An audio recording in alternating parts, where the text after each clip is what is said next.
Welcome back to Blumira Briefings, your weekly download of the top headlines and trends for your security practice. This week is a grand tour of the initial access economy. Someone is running a product catalog of stolen logins for tens of thousands of Fortinet firewalls. There's a backdoor that lives entirely in memory and is renting out front door access to half the ransomware neighborhood. And a WordPress plugin vendor's update channel got compromised and is shipping backdoored plugins to paying customers. Let's take them just the way Mama taught me, one crisis at a time. Now, a security researcher found an exposed server this week holding the back end of an access brokering operation in a leak that is now being called FortiBleed. The broker behind it is advertising working login credentials for Fortinet firewalls, and the listing claims close to 74,000 valid credentials across more than 21,000 organizations, which the researchers eyeball at roughly half of every Fortinet firewall sitting on the open internet. There's no CVE here. This is just valid credentials at colossal scale for VPN and admin access that are already in somebody's hands. So, Ian, I have some ideas, but what are the first things that organizations running Fortinet devices should be doing? So this FortiBleed attack certainly is a big one. This is one of the largest credential thefts operation on record from what we've seen in the past. There are a handful of things you can do as an organization if you do use FortiGate firewalls, but also a couple stats just to outline kind of how this played out and where this is coming from. This has been going on for a number of months. One of the biggest issues that we're seeing here is the attackers were able to leverage exposed administration ports on those firewalls that were exposed to the internet. They were able to see those. Then they were able to leverage legitimate FortiOS diagnostic tools to then scrape and get the information they needed. Out of everything that was attacked, there were over 400,000 FortiGate firewalls targeted globally, which is about half of all the internet-facing FortiGates. Over 100 million credentials were harvested, over 600 separate collection pipelines too as well, which amounted to over 23,000 unique organizations across the world. When we're talking about this, the data wasn't just stolen, it was annotated in addition with company information, revenue, the industry, employee count, etc.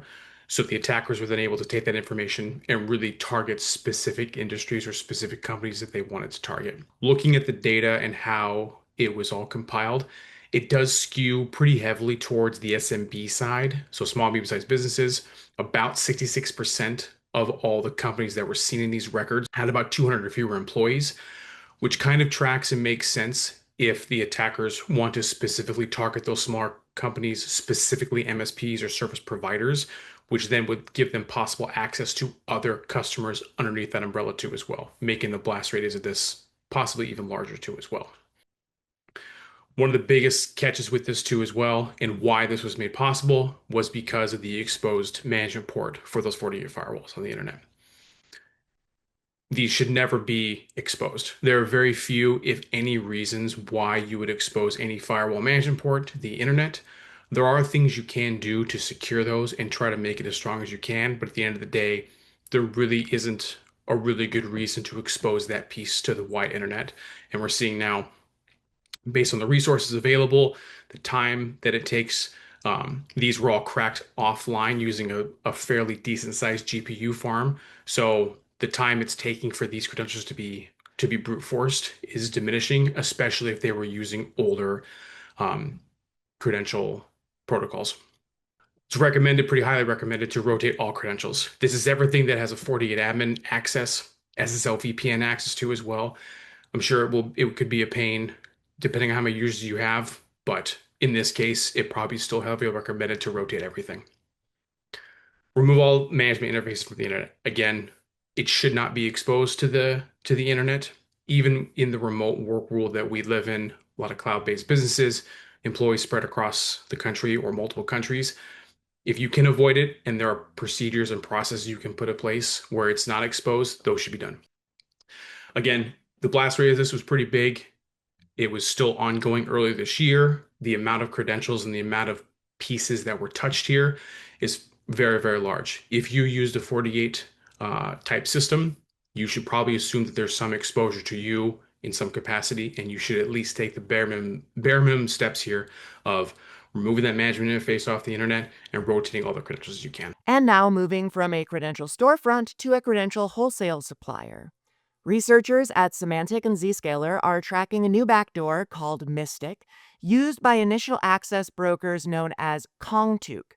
It's a quiet one. It runs entirely in Windows memory, never drops a file to disk, and packs an internal kill switch so it can erase itself on the way out. KongTuke's business is breaking in and then selling the access they acquire onto ransomware groups, and this one's already been tied to a long list.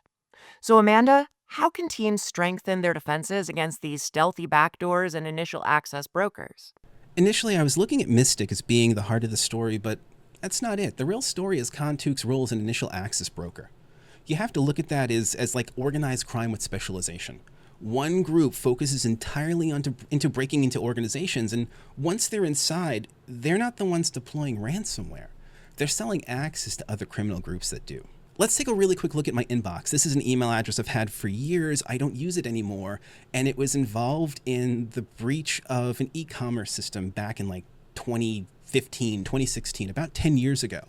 And ever since then, I've been getting extortion emails. I especially love when the email says, like, we've been watching you on camera. It's like, great, which one? I've got remote access tools on your machine. You don't? The password that you're exposing in the email itself is one that's over 10 years old for an account that no longer exists. So whatever, I've let the thing run to see how it evolves. And it's been interesting to see these extortion emails evolve in verbiage, the technologies that they're citing, the ways that they want some sort of ransom to be fulfilled, whether it was like codes off the back of a gift card or providing a Bitcoin wallet that they're expecting you to, top off a little bit. And that's whatever. It is what it is. The email's been interesting to watch over the years, but like I said, it's been, 10 or 15 years, whatever it's been. That's persistence. And that's just my email. Who cares? It is what it is. But now think of your business. That means that you're no longer just stopping ransomware. Your goal is now to prevent your organization from becoming inventory in someone else's marketplace, to prevent, information becoming my email address in someone's spreadsheet that keeps getting passed around.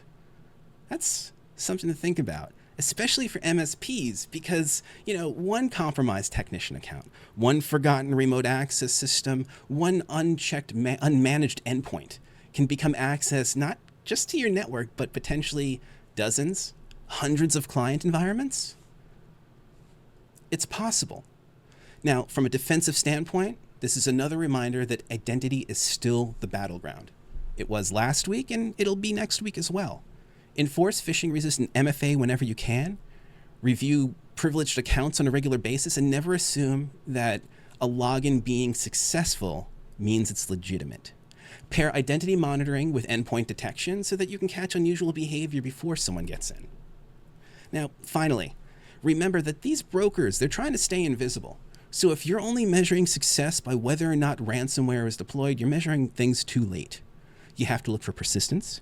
You have to look for unusual administrative activity, unusual or unexpected remote access tools. I mean, if you put a remote access tool on the system, you know it. And if something's there and you're not aware of it, there is a problem. And most importantly, systems quietly communicating in ways that they normally wouldn't. If you see two systems communicating, there's traffic going across the network, and that's not expected, that's a reason to be suspicious. Catching the foothold before it's sold is going to lead to a much better outcome than to responding to ransomware operators who are going to buy it later. And finally, climbing one more rung up the malicious distribution ladder, our last story is a software supply chain compromise. Attackers got into the build pipeline at ShapedPlugin, which is a company making premium WordPress plugins, and then slipped a backdoor into several of its paid plugins, which then went out to customers through the normal signed update channel. WordFence, which caught the payload setting up hidden admin accounts, which then ships its own file manager and quietly siphons off two-factor secrets, so even your second login factor is compromised. In a somewhat ironic victory for the thrifty, the free versions on WordPress were clean and only paying customers got hit. So, Matt, what are the best practices for validating third-party software updates in today's landscape? So, yet another supply chain attack that's actually pretty interesting. This one hit a plugin called ShapedPlugin. So this is a WordPress plugin vendor with hundreds of thousands of pro license holders. So between April and June of 2026, these attackers backdoored this plugin update for 3 of their paid products. It's Product Slider Pro, Real Testimonials Pro, and Smart Post Show Pro. It's a mouthful. So if you had any auto updates on and a pro license, you got that payload automatically just because you did the right thing and kept your software current. And of course, that's the brutal irony of supply chain attacks. So what actually happened with this? The mechanics were really clean. There was a loader file called licenseloader.php. They dropped in that with that legitimate plugin update, and that fetched a second stage payload from one of their attacker-controlled servers. It installed it, disguised it as another plugin, phones home with your domain, and then deletes itself to slow down, the forensics process. What got left behind is pretty thorough. They left hidden admin access. There's a REST API backdoor that writes arbitrary files, a web shell, hard-coded passwordless admin authentication, which is crazy, and specifically targeted, they exfiltrated their 2FA TOTP seeds, meaning that those attackers collected those secrets used to generate your one-time codes, not just the passwords. So they had many different ways to bypass and get in that backdoor. That wasn't just a smash and grab kind of like script across everybody. Somebody planned this really, really well. What can you do though? So some best practices to kind of, keep in mind other than not using WordPress plugins, which I can't say because I do too. It's great software, but also comes with, inherent risks. You can't just say don't trust software updates. That's not a super useful answer. But what are some things that you can actually, reasonably do? So pin your dependencies and audit before updates and afterwards. Auto updates are super convenient, coming from someone that uses them a lot. But in higher risk environments, you got to stage updates, review those change logs against the actual diff, watch for unexpected file additions. A second thing is monitor your file integrity. So tools exist to actually alert on unexpected file changes. So if that plugin update suddenly adds a file that wasn't in the manifest, that's a signal. Scope your plugin permissions. So plugins don't need file system access always, especially when they're not using it. Least privileges still apply to third-party code and WordPress plugins. And then have a vendor vetting process. Popular and paid doesn't necessarily mean audited. Check whether your vendors have documented SDLCs or at a minimum a disclosure process when things go wrong. So to close this out, supply chain attacks are hard because they do weaponize trust. You trusted the vendor, you paid for access, you thought that, having somebody with, a documented procedure and they are giving you updates constantly is going to protect you more. But when that vendor gets compromised or the vendor's vendor gets compromised, you're then cleaning up somebody's incident that you may have had processes in place to protect against all along. The answer isn't really paranoia, though. It's visibility. I'm always a huge proponent on visibility, obviously working at Blumira and on SIMs for the majority of my technical career. Know what's running in your environment. You can't protect something that you don't know that you have. You have to notice when things changes, have a plan for when those vendors have a bad day. This is a great thing to work into any tabletop exercises that you may have. You always can use recent news to kind of build up those tabletop programs. And because everyone will have a bad day at some point in time, whether it's your vendor, your vendor's vendor, or somewhere on up the supply chain, you don't want to have to figure that out when they tell you. Your own monitoring, is much better and faster to let you know. Finding it out from a security blog or a notice from the company isn't necessarily the best step. So some immediate actions that you could take. Scan your WP content plugins for unexpected entries, rotate your WordPress admin passwords, especially 100% if you had that as a paid platform. revoke and regen all your 2FA secrets for every user, and then check for API key exposure. And before we wrap up for the week, some important quick hits that didn't quite make the cut. Cisco's Unified Communications Manager has a flaw under active exploitation that hands an unauthenticated attacker root.